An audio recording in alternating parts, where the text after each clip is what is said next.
A very powerful Senate committee, the Senate Banking Committee, just voted in favor of a marijuana reform bill. They're sending it to the floor of the Senate for a vote later this year. This is a big moment. I know a lot of people, including me, who have been trying to pass this bill for many, many years. And so, yay. The problem is that oddly, this bill probably wouldn't change very much if it did pass, and it's probably not going to pass. So, why am I talking about this bill? It's the Safe Banking Bill, now called the Safer Banking Bill. Well, because it's a useful example of two things. One is just how far we are from getting meaningful reform at the federal level. And the second is the situation we're in now, where I think a lot of politicians know that they'll get a lot farther just promising all kinds of stuff related to marijuana and not actually accomplishing anything. And I think that's for some really specific reasons. And safer banking's a pretty good example of just what's going on in DC. Well, my name's Chris, and I'm your host at Cannabis Policies and Politics. I've been a marijuana attorney. I've been a medical marijuana business owner. I've been a medical marijuana patient. And for the past 10 years, I've been a lobbyist and advocate at both the state and federal levels for medical marijuana laws and full adult legalization laws. All right, well, let's take a look at safer banking and why I think we're kind of screwed for a little while.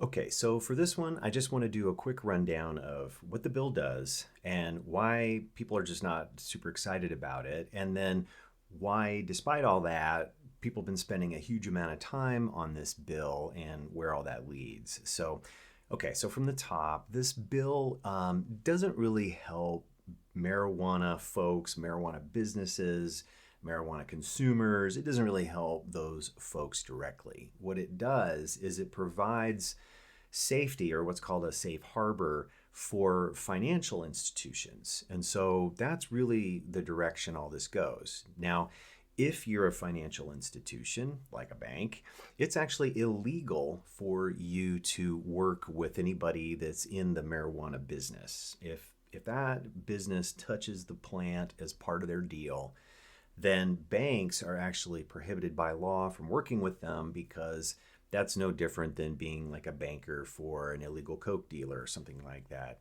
at least to the federal government. So the rules are pretty clear. And so the point of safe banking is just says, all right, this just provides this little bubble of protection around these businesses. If they, make sure that their clients are on the up and up, then the federal government's not going to break down their door and arrest their CEO and throw them in jail. So that sounds like a good thing.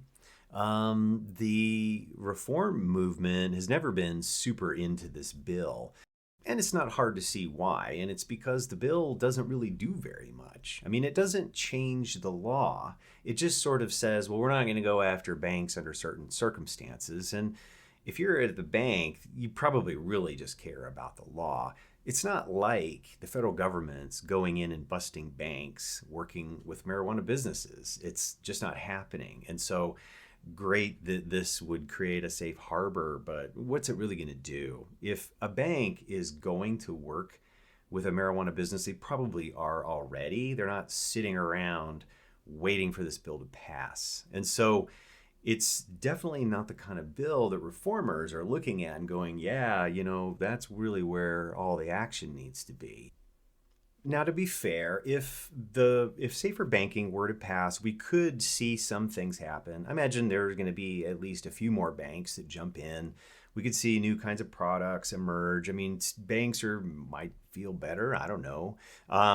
We could see the costs come down a little bit. I mean, we could see maybe Visa or MasterCard allowing their networks to be used for transactions. Right now, they actually prohibit that kind of stuff. So, but none of that happens automatically. It would sort of be more like you'd see the bill pass and then hope things happen. And so it's definitely not something that's aimed at specific areas of reform. It's so general that it's kind of hard to pin down where you could actually see, people's lives changing. Okay, so why do people care about this bill at all?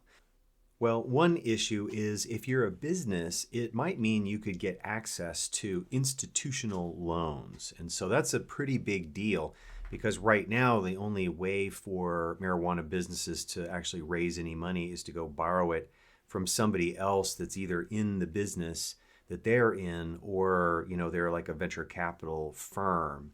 And so it's very, very expensive for people in the industry to borrow money. But the reality is those businesses alone could not possibly pass safe banking. And there have been a lot of different groups that have been supportive of safe banking. And we're talking about, banking associations, life insurance, groups. There have been a group of senators that came out and have been supportive.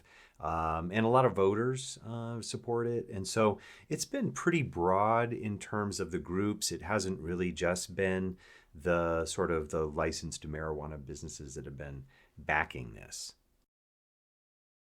This bill, safe banking, had been part of a much longer strategy from reformers who had kind of been trying these big legalization bills and not really getting anywhere. And so they were looking for smaller, bills that they could get broader support on, and let's get the conversation going in Congress and move some things that you can get a lot of consensus on. And so safe banking sort of emerged as one of those because, like I said, it was really about financial institutions. It wasn't about marijuana. And so you could even be opposed to marijuana legalization and still vote for safe banking. So for that reason, it got a lot of attention and was sort of persisting from year to year and getting more and more support, it seemed. So the bill had been floating around, and reformers had sort of had a bit of a love-hate relationship with it. And everything kind of reached a new level when President Joe Biden took office, because at that moment in time, you had now a Democratic president who had said some encouraging things during his election campaign that suggested he was going to be into some reform for marijuana issues. And so he's taking office, and you've got Democrats controlling both the House and the Senate. So it's like, whoa, we could actually see some marijuana reform bills make it through. So the community of reformers that were sort of circling around DC were pretty excited at that time. Well, you can imagine that when people started looking at safe banking, it's like, yeah, that's definitely not enough reform for this moment when we have, the president and both chambers of Congress. We need to get back to the real conversation about legalization. And then we also heard that the leadership in the Senate, Chuck Schumer, he was now supportive of legalization and working on a big bill. So lots of excitement about that, a lot of anticipation. We're definitely not going to spend time on some silly banking bill that just protects banks when we could see the law change wholesale and fix this banking problem, and we don't have to have these kind of jerry-rigged solutions. So that sucked all of the oxygen out of the conversation. Nobody was going to talk about reform until that bill came along.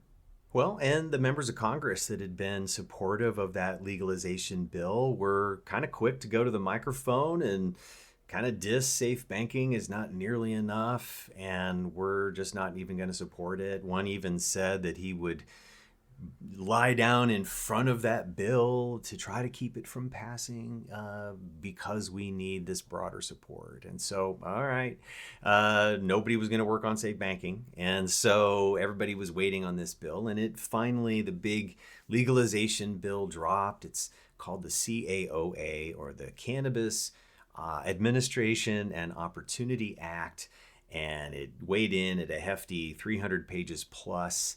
And everybody was like, oh, okay. It was unfortunately a lot of promise, but the framework left a lot to be desired. And long story short, if you were to just ask most people what they think legalization is going to be like, that's not what this bill did. It sort of created a whole different system that I don't think very many people would have really liked very much. And so after all the hype, the bill just kind of was like, all right. And they had been kind of going off on safe banking in the meantime when it started to become clear that the legalization bill didn't have really any time or very much support. It wasn't going to go anywhere. And the only thing left was safe banking. So all of a sudden, these politicians who were sort of making fun of it had to shift gears and say, all right, well, now safe. But what they wanted to do is then try to add things to safe, to try to make it fit the things that they had been talking about over in when they were talking about their legalization bill. So they're trying to do criminal justice reform, and they're trying to add things that were never part of this, banking bill before. Now we're starting to sound more like we're heading towards legalization. So that's what they did. They started adding things to safe banking, and of course that really caused all the support on the Republican side to basically vanish. And so, yeah, they fumbled. By the end of the session, they didn't pass there was no movement at all on legalization. And they had managed to really kind of screw up the best prospects for safe banking to actually pass. Well, the end of that session really marked a change in the politics of Congress, where we had midterm elections. Now the House of Representatives, which had been Democratic and supportive of safe banking over and over again, was shifting, and it was now going to be majority Republican. And so, as you can imagine, in a lot of cases with legislation, if one party gets too closely associated with it, it's considered partisan, and the other team doesn't really want to support it as much. And that's really where people think we are right now with safe banking. So came out of last year, the Democrats really thought they might be able to do something to make it more attractive to their supporters. Didn't work. They revisited the bill. Now it's gone through committee with none of that stuff. It's basically in the same form it was in the House all these times. But guess what? The House of Representatives is now no longer going to play along. So unfortunately, efforts to try to make it nicer and more appealing, it really only just delayed it long enough to ensure that it's really never going to pass in any form. Well, for some people, they may look at what just happened to safer banking and say, wow, what a huge fail. This whole thing was just a big waste of time. But if you look at it from the point of view of a lot of the politicians in it, they might actually think that it wasn't anything but a win. They got to go to the microphone and talk about their issues and how committed they are and how important it is that certain aspects of the war on drugs get handled. Never mind that it's going to ensure that safe banking will never pass, because it doesn't really matter if it passes or not.